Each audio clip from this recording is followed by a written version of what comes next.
Les Français, par exemple, disent qu'il faut en finir avec le statut des cheminots, avec le régime spécial des retraites des cheminots. Mais quand ils disent que l'État doit reprendre la dette de la SNCF, ils sont je pas... dis non, on ne veut pas. Surtout pas. Parce que c'est donc, on voit bien cette ambition. C'est les usagers, l'apéro. Comment? Mais oui, parce qu'ils disent ça va bien comme ça. Donc on veut faire un effort aux cheminots. Pour revenir à Berger, je pense que c'est quand même un élément plutôt sécurisant pour le gouvernement. C'est d'une part, le front syndical n'est pas uni. Le front politique, la gauche non plus n'est pas uni. Ah oui. Donc on voit bien entre... Olivier Faure, le nouveau patron du PS, s'est fait conspuer sur le...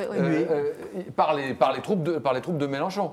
Donc il n'y a pas le grand mouvement syndical et politique de la gauche unie contre le gouvernement. Ça viendra peut-être un jour, mais aujourd'hui on en est loin. Mais on peut même dire que là, Mélenchon, il a tout à fait l'air de nous faire une opération rattrapage, parce que celui qui a quand même appelé à l'unité des gauches, c'est Olivier Besancenot, qui depuis plusieurs semaines a trouvé un écho certain, puisqu'il a quand même réussi à réunir un certain nombre de partis, et Mélenchon était à la traîne dans l'unité des gauches. Et là, au fond, il semble vouloir relancer quelque chose et reprendre un peu l'initiative, mais il était un peu out, là. En tout cas, continuez à poster vos commentaires. Ils ont été nombreux sur le live du Figaro, le live depuis ce début des manifestations aujourd'hui. Et dernière question. Oui, Emmanuel Macron, qui il y a, je crois, moins d'une semaine, disait « Je ne sens pas la colère ». C'est une erreur de communication. Il parlait à propos de la manifestation des retraités. C'est complètement con de dire ça. Oui, complètement. Mais exactement. Parce que premièrement, c'est donc une erreur de communication. Poliment, les propos euphémisés d'Olivier, c'est une erreur de communication, incontestablement. D'abord, il n'a pas arrêté de dire, je ne suis pas commentateur, je ne commenterai pas, donc il n'a pas à nous dire ce qu'il sent et ce qu'il ne sent pas déjà. Et ensuite, si on veut énerver les gens, il n'y a pas mieux, quoi. Et en plus, c'est par ailleurs, il l'a entendu, parce que là, il s'agissait des retraités. Il a quand même reculé en partie sur cette affaire de CSG sur les retraités. Complètement. Pas complètement. Non, pas complètement. Mais enfin, il a fait un geste, un petit rattrapage. Et dans la même semaine, sur l'affaire de la taxe foncière, où on commençait à dire on va la rendre proportionnelle au revenu, hop, il est tout de suite, on a des millions en disant non, on ne le fera pas.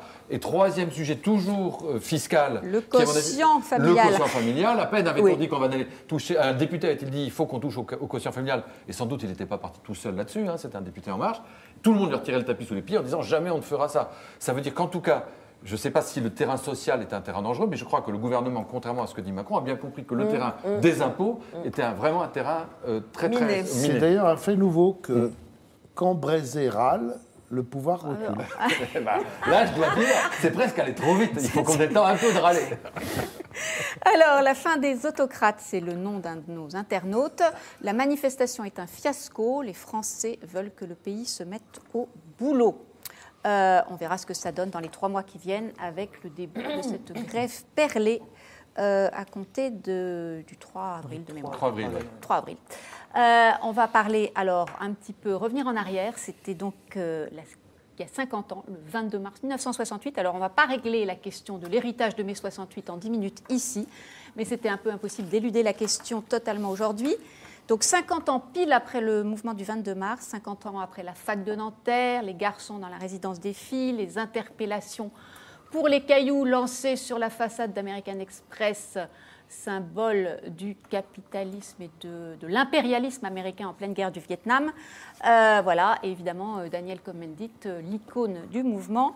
Daniel Cohn-Bendit qui était ce matin l'invité d'Europe 1. On l'écoute.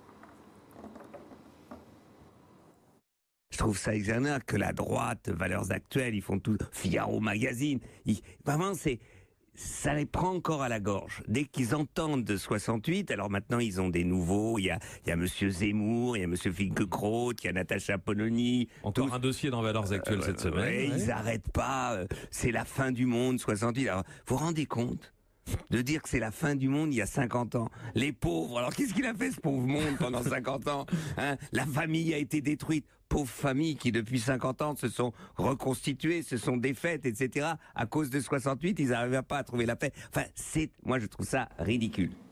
Alexis, je ne peux que me tourner vers vous pour vous demander de répondre à Daniel Cohn-Bendit. Nous, on a publié hier ou avant-hier dans le Figaro un papier absolument, me semble-t-il, formidable d'Alexandre Devecchio, qui est allé retrouver mai 68 à Caen, 3 personnages absolument emblématiques que sont Marcel Gauchet, Jean-Pierre Le Goff et Paul Lyonnais. Bien choisi, bien choisi. Mais c'était le petit clan qui menait à Caen mai 68, qui était d'ailleurs un mai 68 beaucoup plus ouvrier et prolétaire qu'à Paris, et celui des beaux quartiers et du quartier latin. Et il raconte la trajectoire, alors Paul Lyonnais entre-temps est mort, mais il raconte la trajectoire de ces gauchistes, qui sont des vrais gauchistes. Nous, on a fait une conférence il n'y a pas si longtemps avec Le Goff et quelqu'un que vous connaissez bien, l'un et l'autre, qui est Patrick Buisson, où ils s'affrontaient sur mai 68. Et Le Goff racontait, nous, en mai 68, on était des vrais gauchistes. On voulait faire la révolution. Alors, il dit, alors maintenant, lui, et je pense que Gauchet dirait un peu, il dit tout ça, c'était du simulacre, c'était un peu ridicule, c'était grotesque, etc. Mais ce qui est intéressant, c'est que là où, finalement, les idéologues de droite, genre Patrick Buisson, disent c'est la matrice de la victoire du néolibéralisme. Et le symbole de ça, c'est Cohn-Bendit qu'on voyait à l'instant. C'est-à-dire que Cohn-Bendit, le gauchiste, devient Macron. Les anciens de 68 disent mais pas du tout, on était vraiment de gauche, on était vraiment du côté de la Révolution. On n'était pas pour le triomphe et la victoire du capitalisme. Même si à la fin, ils disent bah oui, c'est vrai qu'à partir des années 80, tout ce mouvement historique a produit finalement l'assomption du néolibéralisme. Olivier Duhamel, si votre fiche Wikipédia est exacte, vous étiez à Nanterre ? Exact, j'étais à Nanterre en 68. Alors quelques souvenirs. Donc, c'est quand même très gentil de m'accueillir ici. Écoutez, moi je pense qu'il y avait vraiment de tout dans ce mouvement, ce qui faisait que, par exemple, moi j'étais assez peu politisé, en tout cas pas dans un parti, encore moins dans un groupe. J'avais commencé je m'intéressais à la vie politique depuis tout petit parce que je vivais dans une famille politique, mais j'avais pas d'engagement. Ça a commencé avec l'arrestation de Régis Debray quand j'avais 16 ans et demi, où j'ai commencé à vraiment m'intéresser à la politique. Mais le mouvement, moi j'étais en droit, enfin en sciences éco très exactement, donc qui n'était pas le terrain le plus agité. Et pourquoi est-ce que beaucoup de mes camarades qui étaient encore moins politisés que moi sont venus dans le mouvement mai 68 ? Alors pas du tout parce qu'ils voulaient faire la révolution, au sens en tout cas gauchiste du terme, mais parce qu'ils ressentaient une chape de plomb de l'autoritarisme, de la télévision sous contrôle, de vieux profs qui faisaient des cours dans des amphis en robe comme il y a 200 ans et auxquels on ne pouvait pas adresser la parole. C'est-à-dire quantité de facteurs d'arriération dans une société démocratique qui faisait que on trouvait ça formidable de se révolter. Et puis quand je rentrais à la maison ou d'une manif et que mon père me disait « Mais enfin, tu as défilé derrière un drapeau rouge, tu as chanté l'international, tu sais que c'est le truc des staliniens qui oppriment », je lui répondais « Mais on s'en fout complètement, ça n'a aucune importance. » Donc je pense qu'il faut distinguer entre, en effet, ce dont vous avez parlé, qui était d'avoir un peu plus âgé que moi peut-être, en tout cas certainement plus intelligent et plus dur et plus fermement politisé, et la grande masse de ceux qui ont suivi pour lesquels c'était un mouvement anti-autoritaire, d'effervescence, en plus joyeux, on rigolait, et puis en plus avec les filles c'était plus ouvert et tout. Non, et il y avait l'histoire effectivement de la résidence des filles et des garçons à Nanterre. Carole Barjon, vous auriez aimé couvrir mai 68 ? Couvrir ? Oui, comme journaliste. Ou éventuellement même y participer, parce que c'était assez joyeux. Mais moi je trouve qu'au-delà de tout ça, moi j'ai lu l'interview qu'a donné Serge July, fondateur de Libération, dans Libération ce matin, où il raconte un peu ce que c'était le mouvement du 22 mars. Et au fond, moi ce que j'en retiens, au-delà du côté joyeux, au-delà de la libération de la parole, des radios, de la télévision, etc., c'est aussi la naissance de la CFDT quand même. Puisque c'est à ce moment-là que la CGT, enfin le Parti communiste en réalité, explose. Voilà. Et je pense que voilà, donc on a aujourd'hui une CFDT qui est issue au fond de mai 68. Le syndicalisme réformateur. Il faut le retrouver parce qu'il y a eu un sondage, mais je ne l'ai pas noté bêtement. Il y a eu un sondage fait récemment sur la perception de mai 68 aujourd'hui, qui est un des rares sondages qui m'a vraiment surpris. C'est celui du nouveau magazine littéraire ? Qui était assez largement positif. Oui, c'est celui-là. Hein, c'est celui-là 79, parce que j'ai travaillé. Les Français sont 79% à défendre l'héritage de mai. Il faut dire que c'est un sondage Harris Interactive commandé par le nouveau magazine littéraire. Je précise juste. Non, mais on ne dit pas que quand le sondage est commandé par Voilà, le Figaro, c'est normal un qu'on fait. soutienne les Farguettes. vous êtes gonflé.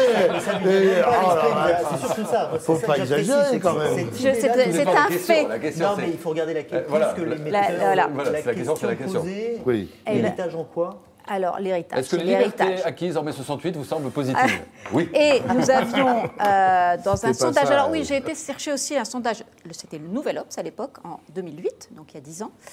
74% des sondés estimaient que la période de mai 68 a eu un impact positif sur la société.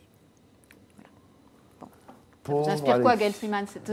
Non, ça ne m'étonne pas spécialement parce qu'effectivement, dans les familles, c'est vécu comme finalement un élément fondateur. Si vous étiez contre, hostile, le temps passant, à l'exception de certaines catégories marquées plus à droite de la population, eh ben vous vous dites finalement ça devient du folklore. Et puis si vous étiez de gauche, un petit peu comme pour certains l'élection de François Mitterrand, même s'il y a eu des revirements, certains diront des trahisons, eh bien, vous vous rappeliez surtout que ça a été un moment où, pour la première fois, la gauche l'a emporté.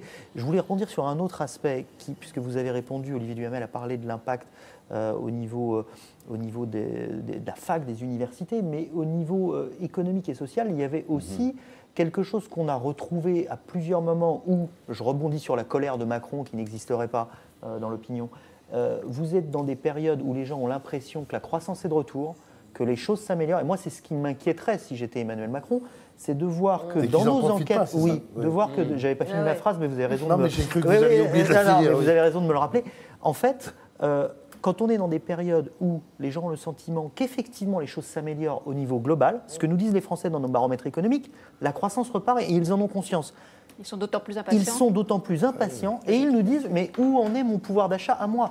Parce que si toutes ces réformes, entre guillemets, de président des riches aboutissent à ce que la croissance reparte et à ce que ni moi, ni ma femme, ni mes enfants n'en voyons les fruits, alors tout ça ne sert à rien. Absolument. Donc cet aspect, cette dimension colère sociale et économique, elle existait aussi en mai 68, elle existait aussi en 1995 sur un président Jacques Chirac élu pour résoudre la fracture sociale, et elle existe aujourd'hui indéniablement. Donc il y aurait lieu de se méfier de cette colère.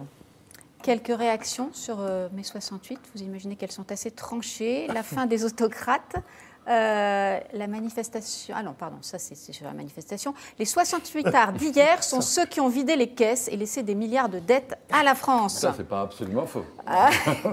Et 71% de nos internautes considèrent qu'il faut arrêter de célébrer ces événements de mai 68. C'est ce qu'on a posé comme question sur Twitter. C'est intéressant parce que c'est une vraie fracture entre la population française et vos internautes. Et les internautes, oui. Et Frédéric qui nous dit, les gens, les gens n'ont plus le courage de se battre et ont laissé les politiques décider à notre place. Serge sur Facebook, Olivier Duhamel vient de faire une excellente description de mai 68. Ça prouve, effectivement, vous avez raison, que nos internautes vraiment sont totalement coupés de la réalité. Mais je suis d'accord avec vous. Quelle peau de vache, ce Brésil. Alors, on va parler de Nicolas Sarkozy. À peine sa garde à vue terminée, l'ancien président a lancé sa contre-attaque. Il l'a fait en dévoilant sa ligne de défense ce matin dans le Figaro. Et il le fera donc ce soir dans le 20h de TF1. Alors, a-t-il raison ou tort de se lancer dans une offensive médiatique? Il en a en tout cas le droit. Après sa mise en examen avec des charges lourdes, il le dit lui-même, corruption passive, financement illégal de campagne électorale et